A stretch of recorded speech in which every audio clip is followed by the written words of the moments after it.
না পারে। সেজন্য আমরা বলেছি যে ফেব্রুয়ারির মধ্যেই জাতীয় নির্বাচন হতে হবে, একই সময়ে গণভোটের আয়োজন করতে হবে। দুদিনে না, একদিনে। যেই দেশের চেয়ারম্যানদের সাথে সময় চেয়ারম্যানে ভোট দেন, ভাইস চেয়ারম্যানে ভোট দেন, মেম্বারে ভোট দেন, মহিলা মেম্বারকে ভোট দেন, এবং একজন মহিলা ভাইস চেয়ারম্যানকে ভোট দেন। নির্বাচনী ব্যবস্থা 4টা ব্যালট 5টা ব্যালট ব্যবহার ছিল। আমাদের দল বিএনপি বলেছে আগামী জাতীয় সংসদ নির্বাচনে এমপির জন্য একটা ব্যালট থাকবে, গণভোটে হ্যাঁ না জন্য আরেকটা ব্যালট থাকবে। একই দিনে নির্বাচন আয়োজন করলে আমাদের অনেক টাকা বেড়ে যাবে, রাষ্ট্রের টাকা বেড়ে যাবে। এমনিতেই সরকার লক্ষ লক্ষ কোটি টাকা বিদেশে পাচার করে দিয়েছে। 10,000 কোটি টাকার পাচার করে 40,000 কোটি টাকায় নির্মাণ করেছে, বাকি 30,000 কোটি টাকা লুটপাট করে বিদেশে পাচার করেছে। আওয়ামী লীগের মন্ত্রীদের একজনের 350, একজনের 450 কোটি অফিস পাওয়া যায়। দুবাইতে বলেন, সিঙ্গাপুরে বলেন, ব্যাংককে বলেন, লন্ডনে বলেন, আমেরিকায় বলেন, এবং পৃথিবীর বিভিন্ন ছোট ছোট যে সমস্ত দ্বীপ রাষ্ট্র রয়েছে, সে সমস্ত দ্বীপ রাষ্ট্রে আওয়ামী লীগের নেতা মন্ত্রী এমপিদের সম্পদের পাহাড় সেখানে। আপনাদের সম্পদ লুট করে, বাংলাদেশ ব্যাংকগুলোকে লুট করে আওয়ামী লীগের নেতা মন্ত্রী এমপিরা, পার্টি নেতারা, আওয়ামী লীগের সমস্ত ব্যবসায়ীরা এই দেশটাকে তারা পোকরা করে দিয়েছে। বন্ধুগণ, আজকে বিভিন্ন জায়গায় আমরা দেখতে পাই এই যে বাংলাদেশের যে বিভিন্ন ইসলামী ব্যাংকগুলো আছে, সেটা গ্লোবাল ব্যাংক বলেন, ব্যাংক বলেন, নানাভাবে যে ইসলামী ব্যাংক আছে, মমতা ব্যাংক আছে, এইসব ব্যাংকের টাকা তুলতে গেলে টাকা পাওয়া যায় না। গ্রাহকরা টাকা তুলতে গেলে টাকা তুলতে পারে না, বলে যে ব্যাংকে টাকা না। এই ব্যাংকের টাকাগুলো নিয়ে গেছে হাসিনার বাচ্চারা, এই টাকাগুলো লুট করেছে হাসিনার বাচ্চারা, হাসিনার কংগ্রেস। সুতরাং আমরা কি এই লুটপাটকারীদের, এই 134 জন শিশুদের হত্যা করেছে, এই খুনিগুলোকে কি আমরা কি খুনিগুলোকে ফেরত দিয়ে তাদেরকে আমরা বিচার করতে চাই না? অথচ ওদের এখন পর্যন্ত খায়েশ আছে, তারা ওই অন্তর্ভুক্তিগুলোর নির্বাচনের মধ্যে তারা নাকি ভূমিদল হতে চায়, তাদেরকে নির্বাচন অংশ নিতে চায়।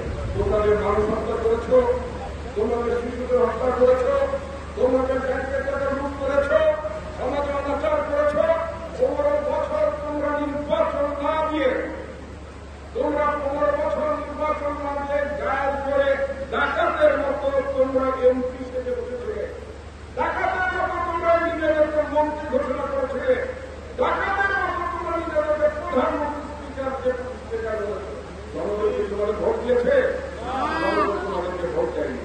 সেই দুর্গেরা সরকার, সেই দুর্বৃত্ত সরকারের সদস্য যারা এখন পালিয়ে গেছে, তখন তারা জনগণের ভয়ে পালা অপকর্ম করেছে, জনগণের ভয়ে পালিয়েছে, এখন বাংলাদেশে আসতে চায় না। আমরা সরকারের কাছে আহ্বান জানাচ্ছি, শেখ হাসিনাকে অনতিবিলম্বে দেশে ফিরে আনার জন্য যাবতীয় কূটনৈতিক উদ্যোগ গ্রহণ করা হোক। ভারতের কাছে আমরা বলতে চাই, ভারতের প্রধানমন্ত্রী নরেন্দ্র মোদীর কাছে বলতে চাই, শেখ হাসিনাকে ওখানে আদর যত্নে তাদেরকে আপ্যায়িত না করে তাকে বাংলাদেশের মানুষের কাছে বাংলাদেশে তাকে ফেরত পাঠাতে হবে। ভারতের প্রধানমন্ত্রী নিরাপত্তা উপদেষ্টা অজিত ডোভালের একটি বক্তব্য শুনলাম। তিনি বলেছিলেন, শাসন ব্যবস্থায় একটি দুর্বলতা থাকে, দুর্বল সরকার যেখানে থাকে সেখানে নাকি আপনার এই ধরনের বিশৃঙ্খলা, তিনি বিশৃঙ্খলা বলেছেন। আরে ভাই, এটা কি শাসনযন্ত্রের বিশৃঙ্খলা? শেখ হাসিনাকে শাসনযন্ত্রের দুর্বলতা এটার জন্য পালিয়েছে, না দুর্নীতির জন্য, চুরির জন্য পালিয়েছে? দুর্নীতির জন্য শেখ হাসিনা পালিয়েছে, জনগণের ভোট লুট করেছে সেই জন্য পালিয়েছে, জনগণকে ভোট দিতে দেয় না। গুম করেছে মানুষকে, সেই জন্য মানুষ ভোটে দাঁড়িয়েছে, মানুষকে গুম করেছে সেই জন্য মানুষ ভোটে দাঁড়িয়েছে। আসল কথা বলতে হবে, জনগণের ভোটে যারা নির্বাচিত হয়, জনগণের নির্বাচিত সরকারকে পালিয়ে যেতে হয় না।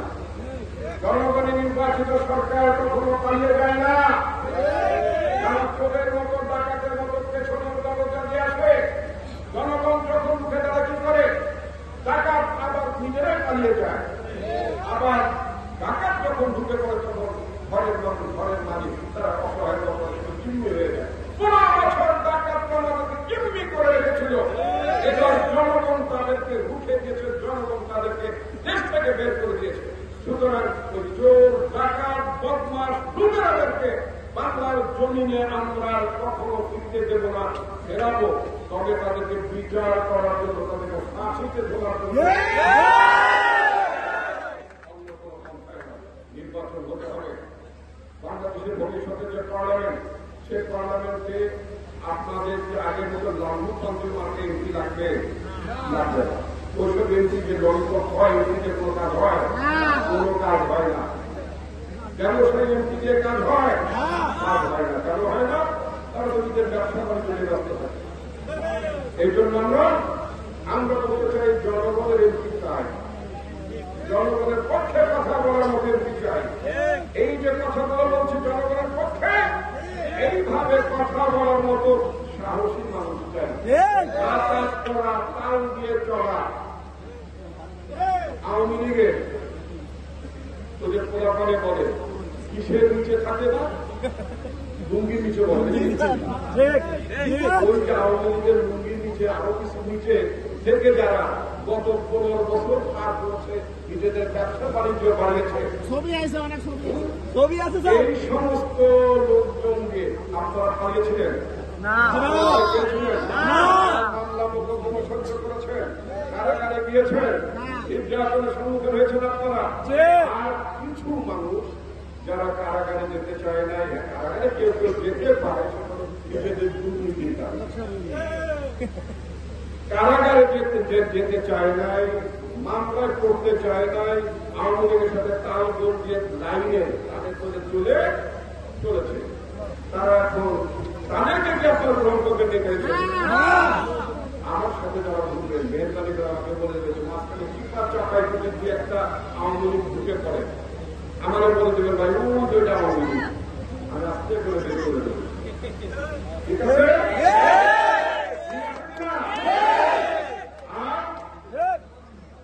আর যারা আওয়ামী লীগ আমাদেরকে প্রশ্ন দেবে, চোরদেরকে প্রশ্ন দেবে, ডাকাতদেরকে প্রশ্ন দেবে, আওয়ামী লীগের গুন্ডা বদমাশদেরকে যারা প্রতিষ্ঠিত করবে, তাদেরকে প্রত্যাহার করতে হবে। আওয়ামী লীগের কোন ক্রিমিনালকে এই দলে আশ্রয় দেওয়া চলবে না। এটা আপনাদের দল। অনেক কষ্ট করে 15 বছর সংগ্রাম করে এই দলটাকে আপনার দল ত্যাগ করেন নাই। আপনার তো মারা যেতে পারতেন, মামলা গিয়েছেন, ব্যবসা বাণিজ্য হারিয়েছেন, কত কিছুই আপনাদের কষ্ট হয়েছে।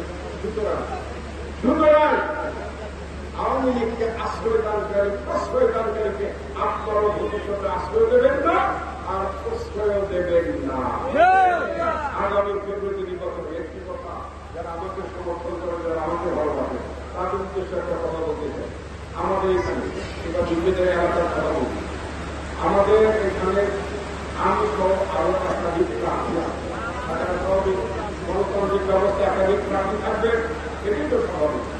এই প্রার্থীদের মধ্যে যদি আমি বলে রাখি, আল্লাহর আসতে, আল্লাহর হুকুম যদি থাকে, আল্লাহ যদি রাজি এবং খুশি থাকে, আল্লাহ আমার মাহমুদ, আমার সৃষ্টিকর্তা, আপনাদের সবার আমাদের সৃষ্টিকর্তা, আমাদের সৃষ্টিকর্তা আমার পরম করবেন। আল্লাহ যদি মনে করেন আপনাদের খেদমতের জন্য, এই এলাকার উন্নয়নের জন্য আল্লাহ তাআলা আমাদের পছন্দ করেন, নির্বাচিত করেন, গ্রহণ করেন।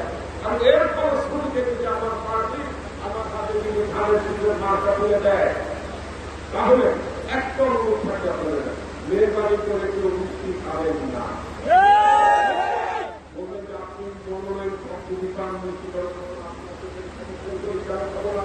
এই কারণে খাবেন না যে আপনার মতো আরো কিছু মানুষ তার অন্য কোনো প্রার্থীকে তারা সমর্থন করতে পারে। কারণ আপনি যখন মিষ্টি খাবেন, তখন তার মনটা বেজার থাকবে, তার মনটা কষ্ট হতে পারে। সেজন্য অন্যের মন অন্যকে কষ্ট দেওয়া যাবে না, অন্যের মনকে কষ্ট দেওয়া যাবে না, অন্যের দুঃখে আসা যাবে না, তাই না? সেজন্য আপনারা দেখবেন আল্লাহর হুকুম যদি আমি আল্লাহর হুকুম যদি থাকে এবং আল্লাহ যদি আমার হাতে, আমার কাছে রহমানের হাত দিয়ে যদি আমার হাতে যদি ধানের শীতের প্রতীক আছে, ইনশাআল্লাহ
করবেন না, সবাইকে আনন্দ করবেন।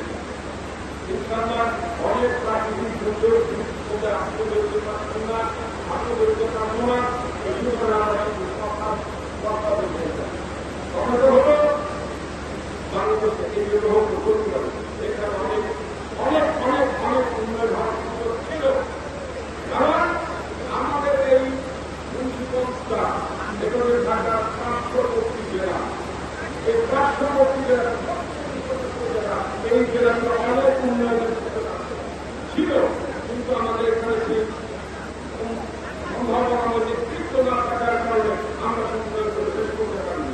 ভবিষ্যতে যদি আমরা হুকুম থাকে, আমি যদি এমপি হই, তাহলে যেন সুমুলিয়া খাতে আমরা যেমন আন্তর্জাতিক মানে একটা বন্দর প্রতিষ্ঠা করার জন্য আমরা আন্দোলন করছি এবং দাবি আদায় করছি। একইভাবে আমরা গোটা মুন্সিগঞ্জ জেলাকে আমরা উন্নয়নের জায়গায় নিয়ে দেবো। এটা কথার কথা নয়, মন্ত্রী হয়ে নেই, এমপি হয়ে নেই, কিন্তু আন্তর্জাতিক মানের ভোট সুগার কন্টেনার ভোট বাংলার আন্দোলন করে বাস্তবায়ন করছি। এরপরে আমরা এখানে আমরা একটা আন্তর্জাতিক মানের হাসপাতাল বানাবো। এই হাসপাতাল ওই Jessore medical college, Kishoreganj medical কলেজের মতো মেডিকেল কলেজ হবে না। এখানে যে প্রেসিডেন্ট প্রধানমন্ত্রী যাতে ভবিষ্যতে চিকিৎসা নিতে পারে সেই গ্রাম উন্নয়নের চেষ্টা করবো। এখানে আমাদের ইনশাল্লাহ আমরা এমন একটা হাসপাতাল করবো, ওই সিঙ্গাপুরের মতো এয়ার অ্যাম্বুলেন্স উঠবে, এয়ার অ্যাম্বুলেন্স নামবে, বিদেশি রোগী আসবে ইনশাল্লাহ। আরো এত এই দেশের মানুষকে ভেতরে যেতে হবে না, যেতে হবে না, যেতে হবে না, ব্যাংকক যেতে হবে না, সিঙ্গাপুরে যেতে হবে না। তার চেয়ে বড় মাপের হাসপাতাল আমরা যদি উৎপাদিত করেন, যদি মনোনয়ন পাই, আমি আপনাদের ওয়াদা করছি হাসপাতাল আমরা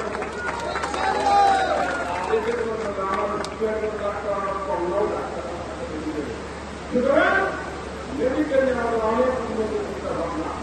আমরা পদ্মার পার্ক একটা রিপার আমরা এখানে কি করবো, মেরিন ড্রাইভ করবো। পদ্মার পার্ক একেবারে গুহার থেকে শুরু করে পর্যন্ত আমরা একটা মেরিন ড্রাইভ করবো, বাজার করবো। অনেক দূরে যেতে হবে না, এই পদ্মা নিয়েই কিন্তু পদ্ম করে সেগুলো হয়ে যাবে। আর কর্মসংস্থানের জন্য এখানে মেইন ফ্যাক্টরি হবে, রাস্তাঘাট উন্নয়ন হবে, মুন্সিগঞ্জে একেবারে অপ্রশস্ত রাস্তা করে চলা হবে, আরো অনেক উন্নয়ন হবে। এখানে পরিবেশ দূষণ থেকে আমরা ইনশাল্লাহ আমরা আপনাদের অনেক ভালো কিছু উপহার দিতে পারি। আর উন্নয়নের বড় পার্টি হিসেবে আমরা মুন্সিগঞ্জকে নিয়ে আনতে চাই। এখানে আমরা আগে বলেছি চাঁদাবাজ লোক, মাদক লোক, সন্ত্রাস লোক আর অবৈধ বালু উৎপাদন থাকবে না। একটা ভালো ভালো সমাজ, একটা ভালো রাষ্ট্র আমরা প্রতিষ্ঠা করবো। অনেক প্রাকৃতিক দুর্যোগ আমি আর বলতে না দিয়ে আমরা প্রার্থনা করি, আমরা যেন আমাদেরকে প্রাকৃতিক দুর্যোগ থেকে যাতে আমাদের দুর্যোগ যাতে আমাদেরকে সবাই হেফাজত করে। আপনারা যারা রাজ্যা পাকিস্তান থেকে যাতে আমরা সবাই নিরাপদের দরজা পাকিস্তান আমরা দিতে পারি। আমাদের কিছু অল্প বয়সী মানুষের আছে, একজন কোভিড মানুষ এসেছেন, আপনার মেয়ের তাদের প্রতি খেয়াল রাখবেন, যাতে তারা নিরাপদে যার যারা মানুষের নিজস্ব দায়িত্ব কর্তব্য হয় তাদের প্রতি খেয়াল রাখবেন। দুর্দিনে রিপন ভাই, আমরা তোমার বলি নাই, আমরা তোমার বলি নাই। দুর্দিনে রিপন ভাই, আমার মার্কা, ধানের শীষ মার্কা, আমার মার্কা, ধানের শীষ মার্কা, রিপন ভাইয়ের মার্কা, ধানের শীষ মার্কা, আমার মার্কা, ধানের শীষ মার্কা, আল্লাহ জিয়ার মার্কা, ধানের শীষ মার্কা। জিন্দাবাদ জিন্দাবাদ, ধানের শীষ রিপন ভাই, বাংলাদেশ বাংলাদেশ, জিন্দাবাদ জিন্দাবাদ, রিপন ভাই জিন্দাবাদ জিন্দাবাদ।